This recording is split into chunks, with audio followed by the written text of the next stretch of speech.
ಹಾಲು ಮತ ಕೆಡಂಗಿಲ್ಲ. ಹಾಲು ಕೆಟ್ರು ಹಾಲು ಮತ ಕೆಡಂಗಿಲ್ಲ.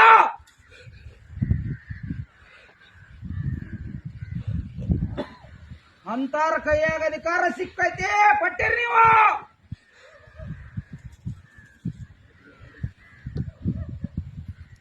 ಅದನ್ನ ಬದಲಿ ಮಾಡೋದು ಅಷ್ಟ ಸುಲಭ ಅಲ್ಲ, ಬಹಳ ಕಠಿಣ ಐತಿ.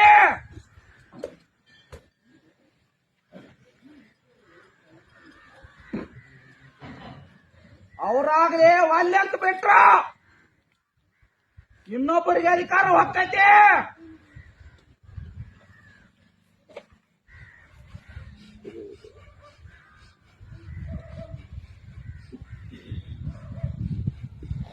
ನದಿ ಒಳಗ ಈಗ ಬಂದು ಈಗ ಬರುವಂತ ಭೂಪ ಬೇಕ ಅಧಿಕಾರ ಬದಲಾವಣೆ ಆಗಬೇಕಂದ್ರ ಅಂದಾಗ ಮಾತ್ರ ಅಧಿಕಾರ ಬದಲಾವಣೆ ಆಕತಿ, ಇಲ್ಲ ಅಂದ್ರೆ ಇಲ್ಲ.